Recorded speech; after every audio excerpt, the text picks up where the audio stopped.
اعوذ باللہ من الشیطان الرجیم بسم اللہ الرحمن الرحیم قل لن ينفعكم الفرار ان فررتم من الموت او القتل وإذا لا تمتعون الا قلیلا صدق اللہ العظیم۔ انتہائی واجب الاحترام حاضرین و سامعین کرام، قرآن پاک کا درس سورہ احزاب کے 3 درس ہو گئے، 15 آیت تک ہمارا درس آ گیا۔ جنگ احزاب، جنگ خندق کا واقعہ چل رہا ہے کہ رب نے فرمایا یہ منافقین کہتے ہیں کہ ہمارے گھر غیر محفوظ ہیں اور ہم یہاں صلہ پہاڑی کے دامن میں، چونکہ یہ لشکر لڑ رہا تھا تو انہوں نے بولا ہم کچھ تو بغیر پوچھے بھاگ گئے اور کچھ اجازت مانگنے آئے۔ تو اللہ تعالیٰ نے فرمایا کہ یہ اب بھاگنے کی کوشش میں وَلَوْ دُخِلَتْ عَلَيْهِمْ مِنْ أَقْطَارِهَا، اور اگر ان پر فوج مدینہ کے اطراف سے آئیں اور پھر یعنی ان سے فتنے کے بارے میں، یعنی کفر کے طرف کے چھوڑو اب ہمارا ساتھ دو، تو لَعَطَوْهَا، یہ آئیں گے اور قبول کریں گے کہ بھی ہمیں قبول ہے۔ وَمَا تَلْبَثُوا بِهَا إِلَّا يَسِيرًا، اس کے 2 معنی، ایک یہ کہ یہ نہیں ٹھہریں گے، فوراً قبول کریں گے۔ دوسری بات یہ اگر ایسے کر لیں گے مدینہ منورہ میں نہیں رہیں گے، اللہ تعالیٰ ان پر عذاب کر کے ان کو نیست و نابود کر دے گا۔ انہوں نے ان کے بات پر لبیک بھی کہا، اور اس کے بعد ان کا حال کیا ہوا پھر سب جانتے ہیں کہ منافقین یہود مدینہ کا کیا حال ہوا۔ وَلَقَدْ كَانُوا عَاهَدُوا اللَّهِ، اور انہوں نے یہ وعدہ کیا تھا کہ ہم جنگ احد سے تو بھاگے تھے، اب نہیں بھاگیں گے، اور اب پھر وہی اپنے جو عادت تھی ان کی، کیونکہ ایمان پختہ نہیں ہوتا تو ان کی صرف پھر باتیں ہوتی ہیں۔ کیا ہوتی ہے؟ صرف باتیں ہوتی ہیں، بس اللہ پختگی نصیب فرمائے۔ تو انہوں نے وعدہ کیا ان کے بارے میں پوچھا جائے گا۔ آج کا درس ہے کہ محبوب آپ فرما دیں لَن يَنفَعَكُمُ الْفِرَارُ، کبھی بھی تمہیں تمہارا بھاگ جانا فائدہ نہیں دے گا، کیونکہ اگر تم بھاگ گئے، یہاں اگر تمہاری موت لکھی ہوئی ہے تو یہ اللہ کا قانون ہے، انسان کو وہاں پہنچا دیتا ہے جہاں اس کی موت ہے۔ موت تو اپنے ایک وقت پر آنی، وہ ایسے تھوڑی کہ اب جہاد کے میدان میں تو موت آئے گی، گھر میں تو نہیں آئے گی۔ دوسری جگہ ہم نے پڑھا کہ اللہ نے فرمایا ان سے کہتے ہو کہ اگر تم کہتے ہو، جنگ بدر اور جنگ احد کے بارے میں ہم نے سورہ ال عمران میں پڑھا کہ یہ کہتے تھے اگر تم ہمارے پاس ہوتے تو نہ مارتے، تو بولے پھر تم گھروں میں کیوں مرتے ہو؟ تو پھر وہاں سے بھی اگر تم گھر میں موت کو ڈال دو، اگر تم پختہ قلعوں میں بھی ہو، لو کنتم فی بروج مشیدہ، موت اپنے وقت پر آئے گی اور پھر اسی وقت میں لے جائے گی۔ ان فررتم من الموت او القتل، اگر تم موت سے بھاگو اور یا قتل سے تو یہ تمہیں فائدہ نہیں دے گا۔ وَإِذَا لَا تُمَتَّعُونَ إِلَّا قَلِيلًا، تو تمہیں فائدہ نہیں ملے گا مگر بہت تھوڑا زندگی، اس کے بعد ہمیشہ کے لیے تمہاری کیے کہ سزائیں تمہیں ملے گی قبر میں اور حشر کے میدان میں۔ تو یعنی اس بھاگ جانے میں تم پر جہاد سے فرار کا گناہ تو ہو جائے گا مگر کوئی دنیاوی فائدہ حاصل نہ ہوگا۔ اگر تمہاری تقدیر میں آج موت یا قتل لکھا ہے تو ضرور پہنچے گا، اور اگر آج تمہاری موت نہیں ہے تو کچھ دن بعد ضرور مرو گے، تو تھوڑی سی موہومہ زندگی کے لیے اتنے بڑے گناہ کا بوجھ کیوں اٹھاتے ہو؟ قل من ذا الذی یعصمکم من اللہ، اللہ فرماتے اے محبوب ان سے پوچھئے کہ اللہ سے تمہیں کون بچاتا ہے؟ یعنی اللہ کے عذاب سے، موت سے، قتل و غارت سے کون بچاتا ہے؟ ہم سورہ مائدہ میں پڑھ چکے ہیں کہ اللہ تعالیٰ نے پیارے قائد و جان علیہ الصلوۃ والسلام کو فرمایا واللہ یعصمک من الناس، اے محبوب آپ کی حفاظت اللہ فرماتا ہے۔ تو جس کی حفاظت اللہ فرمائے، اب کتنے جنگوں میں تنہ تنہا جنگ احد کے میدان میں فوج پیچھے ہٹ گئی، حضور سب سے آگے آگے، جنگ حنین میں دیکھیں، لیکن اب وہ ان کی پوری کوشش، مشرکین مکہ ہو یا قبائل تھے یا جو ہے یہودی جتنے فرقے تھے، ایک ہی ان کی تمنا تھی کہ اس ہستی کو جو ہے نا کسی طریقے سے ختم کر دیں، لیکن چونکہ اللہ نے وہ ذمہ لیا، کون اس کے نقصان پہنچا سکتا ہے؟ نبی صلی اللہ علیہ وسلم کے دور میں کوئی ایسی جنگ ہوئی جو ہارے؟ نہیں، ایسے کوئی جنگ نہیں۔ ابھی جنگ احد میں جو بظاہر جو وہ ایک شکست ہوئی کہ وہ شروع میں بھاگ گئے تھے، اور لیکن اس میں ایک راز تھا کہ اللہ کے نبی نے چند افرادوں کو پیچھے ایک پہاڑی پر کھڑا کیا تھا، 50-60 افراد تھے، تو انہیں بولا کہ کچھ بھی ہو جائے نیچے نہیں اترو۔ وہ نیچے اتر گئے،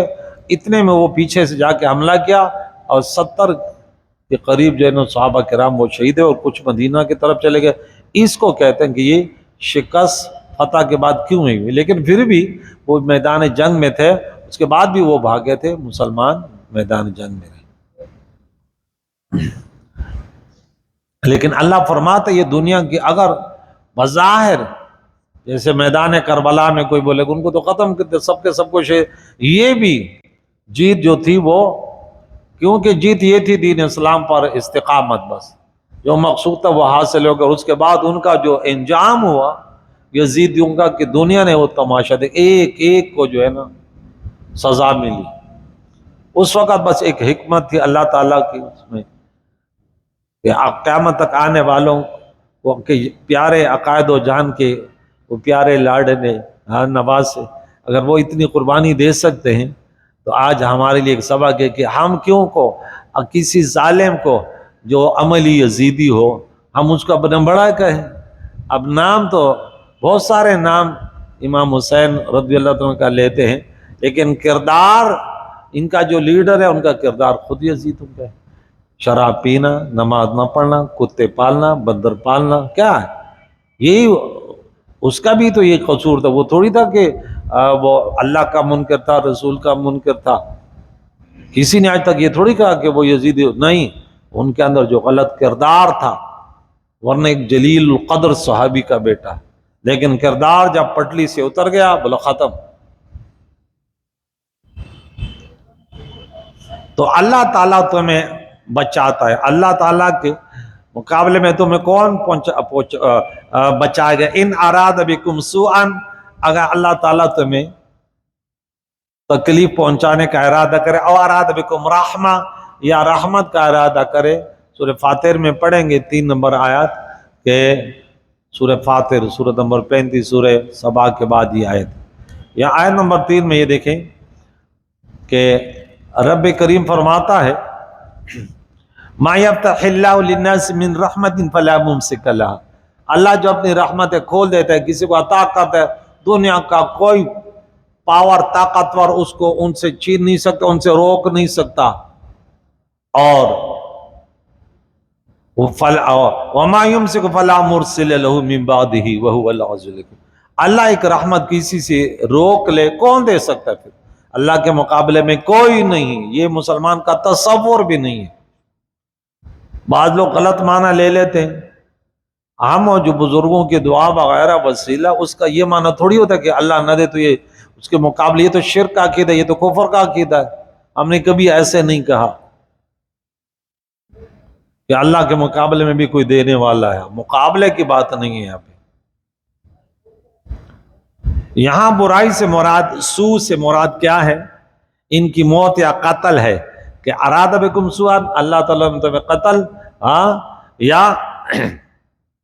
کوئی تکلیف پہنچانا چاہے جو انہیں ناگوار ہے،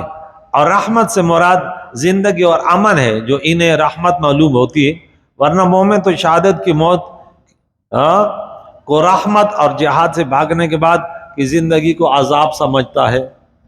تو یہ جو ہے نہیں کہتے کہ اب بس چلے جائیں گھر میں امن کے ساتھ بیٹھے رہیں عورتوں کے ساتھ، یہ ان کا عقیدہ ہے، مسلمانوں کا یہ عقیدہ نہیں ہے۔ وَلَا يَجِدُونَ لَهُمْ، اب وہ نہیں پائیں گے اپنے لیے،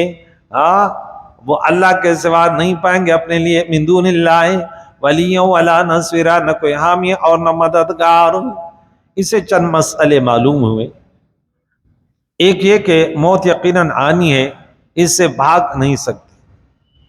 موت کوئی دنیا کی طاقتور ہستی ایسے نہیں کسی کو موت سے بچا لے۔ دوسری یہ کہ اسباب اور جنگ سے بھاگنا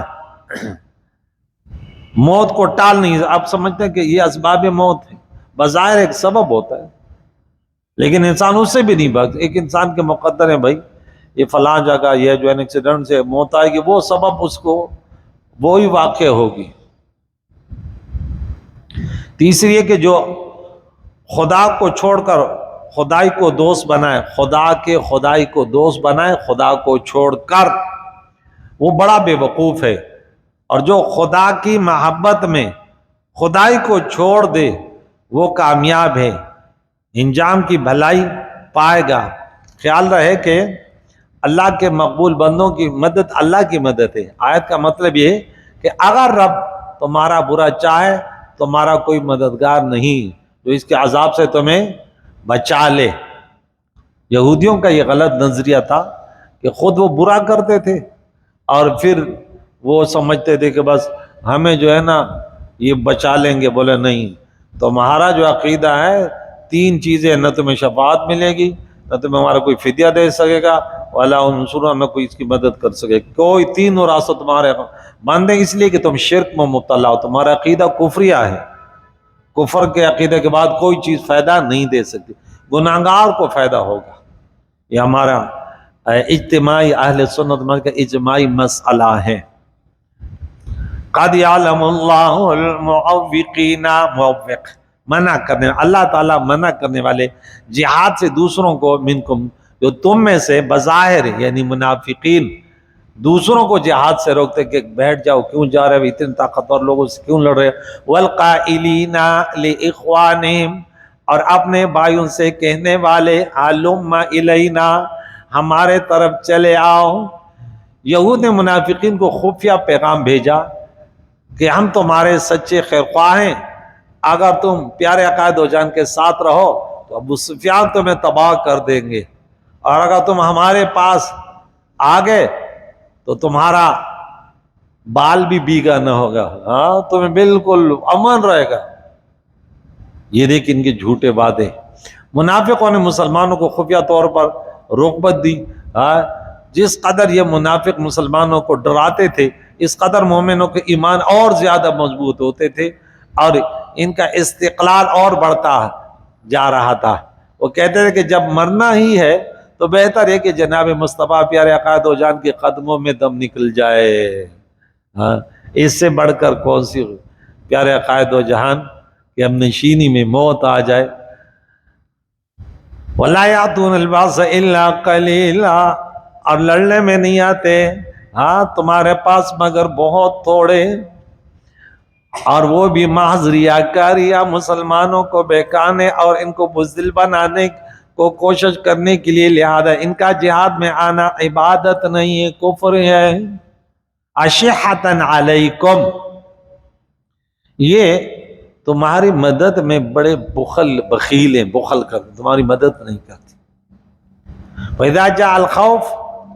اور جب خوف آتا ہے کہ دشمن آ رہے حملہ کر رہے، رَأَيْتَهُمْ يَنْظُرُونَ إِلَيْكَ، اے محبوب آپ دیکھ رہے ہیں کہ یہ آپ کو ایسے دیکھ رہے ہیں، تدور اعینہم، کہ ان کی آنکھیں جو ہیں وہ گھوم رہی ہے، کالذی یغشی علیہ من الموت، اس شخص جیسے جس پر موت نے ڈھانپ لیا ہو، موت نے اس کو ڈھانپا، وہ اس پر طاری ہو گئی ہے موت، اس طرح دیکھ رہے ہیں جیسے مرتے یا ڈوبتے وقت آنکھیں ایسی گھومتی ہیں جیسے آدمی پانی پر تیرے، تو ان کی یہ حالت ہوتی ہے۔ فَإِذَا ذَهَبَ الْخَوْفُ سَلَقُوكُمْ، اب پتہ چلا کہ لشکریں چلے گئے ہیں، اب پھر آپ سے کیسے ملتے ہیں؟ تو یہ منظر پھر دیکھیں، جب ڈر کا وقت، خوف کا وقت چلا جاتا ہے تو پھر سلقوکم تمہیں تانے دے کر تم سے ملتے ہیں، بِأَلْسَنَةٍ حِدَادٍ تیز زبانوں سے، بڑے پھر طرب زبان، بڑے بولنے میں، بڑے پھر ایسے لگ رہا ہے کہ پورے جنگی یہ کر رہے تھے۔ اب دیکھیں مخلص لوگ وہ زیادہ شور نہیں مچاتے، خاموشی اختیار کرتے ہیں، اپنے آپ کو گناہگار سمجھتے ہیں، اور یہ بڑے تیز ترار پھر یہ کہ ان کے چہروں کے رنگ ان کے دل کے خوف کا پتہ دیتے ہیں، اور مومن پر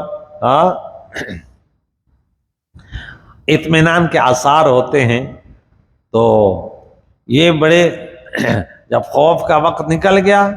اس طرح کے مسلمانوں کو فتح نصیب ہوا اور مال غنیمت ہاتھ میں آ گیا، تو پھر یہ پہنچ جاتے ہیں اور کہتے ہیں کہ ہم کو مال غنیمت کا حصہ دو، ہم نے بہادری کی تھی تمہارے وجہ سے، ہماری وجہ سے تم غالب آ گئے، ہم نہ ہوتے تم کیسے غالب، ہم بڑے جنگجو ہیں، ہم بڑے بہادر ہیں۔ اور پھر جنگ کی وجہ سے ان کی حالت دیکھی کہ کس انداز سے لڑ رہے تھے۔ اللہ تعالیٰ نے قیامت تک ان کے پورے حالات بتا دیے کہ دیکھیں 2 نمبر لوگ ایسے ہوتے ہیں، لڑنے کے وقت کس انداز سے ہوتے ہیں، اور جب مجمع لگتا ہے لوگوں کا بہت دیکھتے تو پھر ان کے بولنے کا انداز دیکھیں۔ وَمِنَ النَّاسِ مَن يُعْجِبُكَ قَوْلُهُ فِي الْحَيَاةِ الدُّنْيَا، باتوں سے تو بڑے بہادر لگ رہے ہیں لیکن کردار ان کا جو ہے وہ اشیعتاً علی الخیر، اشیعتاً بخیل، یا بڑے حریص ہیں کس پر، مال غنیمت پر، اس کے چاہنے پر بڑے وہ ہیں کہ ابھی ہمیں مال غنیمت مل جائے۔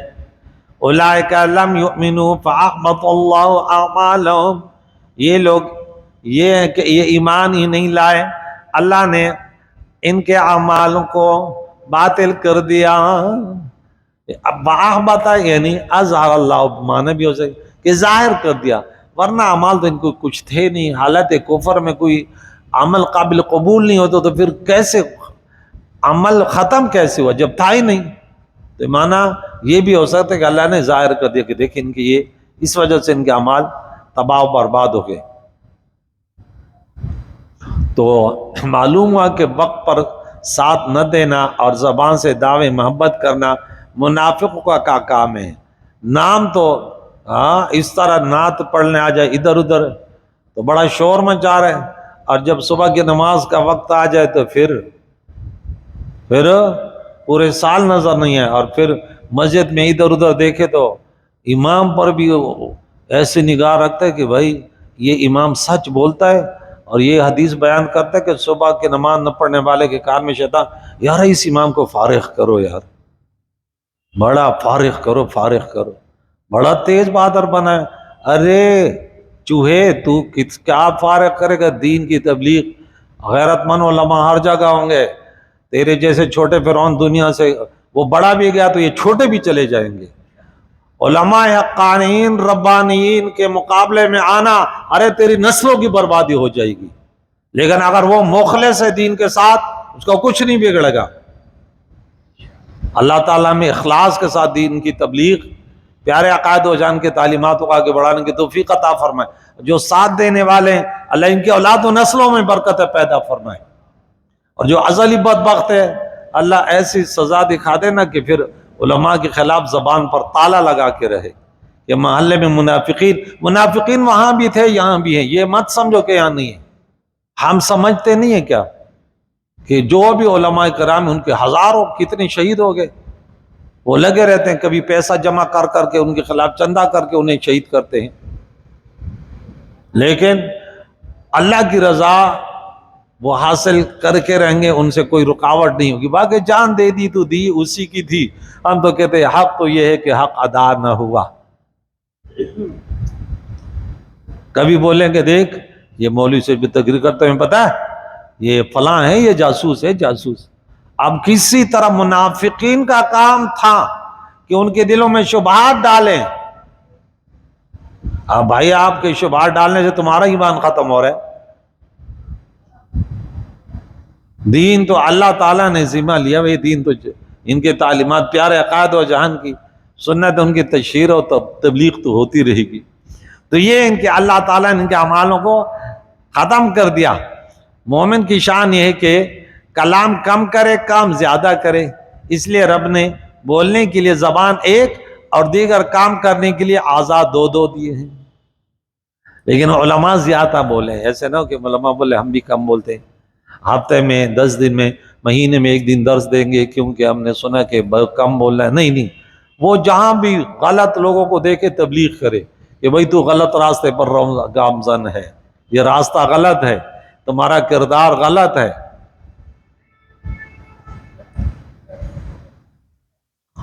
تو اللہ نے ان کے اعمالوں کو اکارت کر دیا، ختم کر دیا. کیا معنی؟ منافقوں کی نیکیاں برباد کر دی. معلوم ہوا کہ ایمان کے بغیر کوئی نیکی قبول نہیں. منافقوں کافروں کے تمام صدقات و خیرات اچھے کام برباد ہیں. جیسے بغیر بنیاد مکان، خیال رہے کہ یہاں برباد فرمانے سے مراد ہے بربادی کو ظاہر فرمانے، جیسے میں نے کہا اظہرا، اللہ نے ظاہر کر دیے، ورنہ ان کے اعمال تو اول سے ہی نہیں تھے. منافقوں کے کون سے اعمال تھے؟ وَكَانَ ذَلِكَ عَلَى اللَّهِ يَسِيرًا، اور یہ اللہ کے لیے بڑا آسان ہے. چنانچہ رب تعالیٰ ایک آن میں عمر بھر کی نیکیاں رد فرما سکتا ہے اور ایک آن میں عمر بھر کے گناہ بخش دینے پر قادر ہے. یا اللہ ہمارے گناہوں کو معاف فرما دے، صراط مستقیم پر گامزن فرما. وَإِن الْأَحْزَابُ، اگر دوبارہ، یہ ایک فرضی مثال ہے، ورنہ وہ تو گئے، اللہ کے نبی نے پہلے بتا دیا اب ہمارے پاس کبھی لڑنے کے لیے نہیں آئے گے. لیکن بالفرض ان کی حقیقت کے، منافقین کی حقیقت کیا ہے؟ بالفرض اگر یہ لشکر آ گئے، یحسبون، اچھا یہ آیت بیچ میں رہ گئی، یحسبون الاحزاب لم یذهبوا، یہ منافق سمجھ رہے ہیں کہ کافروں کے لشکر ابھی نہیں گئے، ابھی گئے نہیں ہیں، مورچوں میں قریب ہی ہیں. یعنی منافقوں کی بزدلی کا یہ حال ہے کہ اگرچہ اس تیز ہوا اور فرشتوں کی مدد سے تمام کفار بھاگ چکے ہیں، مگر ان کے دلوں کو اب تک اعتبار نہیں. وہ سمجھتے ہیں کہ ابھی بھی وہ بھاگے نہیں، ابھی بھی حملہ کرنے والے ہیں. تو رب فرماتے اگر بالفرض یہ لشکر دوبارہ آ جائے، یودو، تو یہ چاہیں گے، لو انہم بادونا، کاش کہ یہ باہر نکلے ہوتے، فی الاعراب، گاؤں میں، دیہاتوں میں، اور مدینہ منور میں سرے سے رہتے نہیں، دیہاتوں میں کہیں نہیں. جیسے وہاں سورہ یوسف میں من البدو کا لفظ آیا تھا، آیت نمبر 100 میں آیا تھا کہ اللہ نے کرم فرمایا تمہیں دیہات سے مصر کے شہر ملے، من البدو. تو یہ بھی چاہتے ہیں کہ دیہات میں ہوتے، یا مدینہ منورہ میں نہ ہوتے تو ان مسلمانوں کے لیے لڑنے کے لیے تو ہم بھی بیچ میں پھنس جاتے ہیں. بولے پھر یہ چاہیں کہ کاش ہم تو مدینہ منورہ میں بھی نہ ہوتے، شہر میں بھی نہ ہوتے، اور یسالون، پھر دیہات میں ہوتے اور ایک دوسرے سے پوچھتے، ان انبائکم، تمہارے خبریں پوچھتے کہ کیا ہوا، مسلمانوں کی فتح ہوئی، شکست ہوا، یہ پھر یہ پوچھتے. یعنی ان منافقوں کی بے ہمتی کا یہ عالم ہے کہ اگر بفرض محال کفار کے لشکر دوبارہ مدینہ منورہ پر چڑھائی کر دیں تو اب کی بار یہ لوگ مدینہ پاک کو ہی چھوڑ کر دیہات میں بھاگ جائیں اور لوگوں سے تمہارے ہار جیت کی خبریں پوچھ لیا کریں، خود مدینہ منورہ آنے کی ہمت بھی نہ کریں. خیال رہے کہ یہ کلام بطریق فرض ہے، اور پیارے عقائد و جہان نے جنگ خندق کے بعد خبر دے دی تھی کہ اب آئندہ انشاءاللہ عز و جل ہم ان پر حملہ آور ہوں گے، اور وہ ہم پر حملہ آور کبھی بھی نہیں ہوں گے. ایسے ہی ہوا. وَلَوْ كَانُوا فِيكُمْ، اے محبوب اگر یہ منافق تم میں رہتے یا مدینہ منور میں رہتے، مَا قَاتَلُوا إِلَّا قَلِيلًا، تو یہ نہ لڑتے مگر بہت تھوڑے. انہیں دوبارہ جنگ میں خندق ہونے پر ہمراہ بھی جاتے تو صرف ریاکاری کے لیے جنگ میں شرکت کرتے. یہ بھی کلام تقدیر و فرض محال ہے کہ یہ بس نقصان کے لیے، وہ تمہارے خلاف سازش کرنے کے لیے ہوتے. لیکن ان کے چونکہ دیکھیں یہ مسئلہ یاد رکھیں، بظاہر کتنا بھی اچھا عمل ہو، لیکن کسی کی نیت خراب ہو، میں درس دے رہا ہوں، اس میں میری نیت کچھ اور ہو، مسلمانوں کو فائدہ پہنچانا نہ ہو، تو اس سے مجھے کوئی فائدہ نہیں ہوگا، کیونکہ اللہ کے نبی علیہ الصلوۃ والسلام نے ان مبلغین کو بھی دیکھا جو قیامت کے وہ جہنم ان کی زبانیں جو کاٹی جا رہی تھی قینچوں سے، بولے وہ جھوٹے، کہتے کچھ اور کرتے کچھ، کردار کچھ، یا تو اس چکر میں کہ لوگ وہ دیکھ کے آؤ ماشاء اللہ یہ تو بڑا نڈر ہے، اندر جو ہے نا لوگوں کو کیسے راضی کروں کہ نکاح خواہ بھی میں بن جاؤں اور صدقے اور خیرات بھی میرے پاس آئیں اور جو ہے نا چندے بھی میرے پاس آئیں، اور کسی طریقے سے ٹھیک ہے دنیا تو تو کما لے گا، لیکن مولانا وہاں مشکلات ہے، نہیں اب دین کی تبلیغ کر رہے ہیں تو اس کے لیے راضی رہے کہ بھائی اگر کوئی دین کی تبلیغ پر مجھ سے ناراض ہے نا تو 1000 بار ناراض ہو جائے، جو حق بات ہے لوگ ان کو پسند نہیں کرتے۔ اب بھائی کوئی اس دن ایک بات ہوئی کہ میں نے بولا یزید جو ہے نا یہ انتہائی ظالم انسان تھا، ان کے کردار میں صرف واقعی کربلا نہیں ہے، میں نے پھر مدینہ منورہ کا واقعہ ہر آپ کو سنا، لیکن بیچ میں پھر باتیں آئی کہ مولانا صاحب ہمیں لڑانا چاہتا ہے، ارے بھائی یہاں کون سے یزیدی ہیں؟ میں نے کہا وہ ظالم فاسق تھا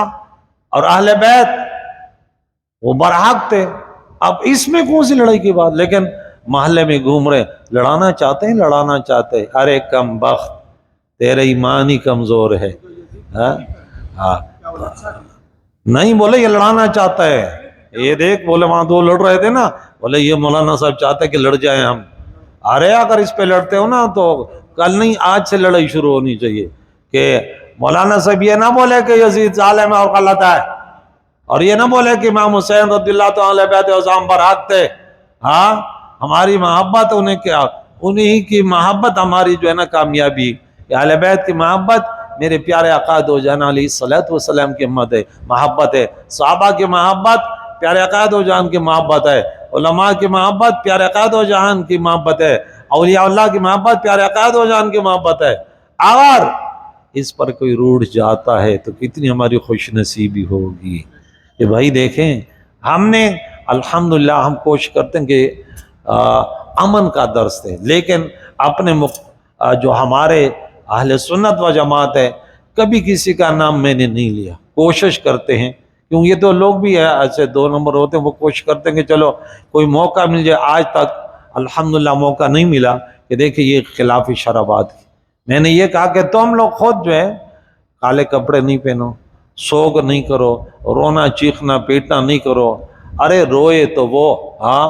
جن کے ہار گئے، ارے ہمارے اہل بیت تو جیت گئے، اور پھر کہتے نہیں آنسو بہائیں کوئی مسئلہ نہیں ہے، تے سوگ کریں اور چولہا نہ جلائیں، اور جو ہے یہ کون سی مسئلہ یار؟ ہمارے اہل بیت کے بارے میں تو جو شہادت انہیں پائی قرآن پاک نے گواہی دی کہ انہیں نہ مردہ کہہ سکتے ہو، اور سورہ آل عمران میں بھی آیت نمبر 169، اور ان کے بارے میں سوچ بھی نہیں سکتے۔